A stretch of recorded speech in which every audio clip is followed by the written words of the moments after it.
కమ్మని మావి చిగుళ్ళు తింటూ కోయిలమ్మలు కుహు కుహు అంటూ రాగాలు ఆలపించే శుభ సమయం.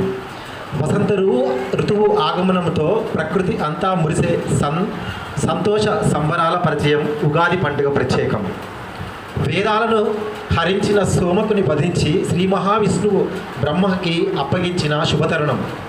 బ్రహ్మ సృష్టిని ఆరంభించిన సందర్భం.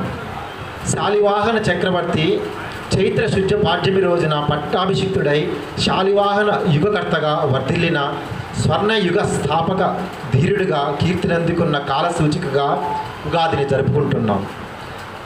షడ్రుచులు తీపి, పులుపు, ఉప్పు, కారం, చేదు, వగరు లా సమ్మేళనం ఉగాది పచ్చడి. జీవితంలోని విభిన్న పార్శ్వాలకు సంకేతమై నిలుస్తుంది.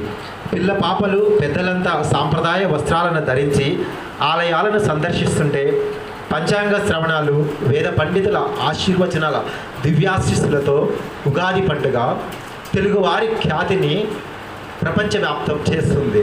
నాకు ఈ అవకాశం ఇచ్చిన వేదిక మీద ఉన్న పెద్దలకి, మీ అందరికీ నా కృతజ్ఞతలు.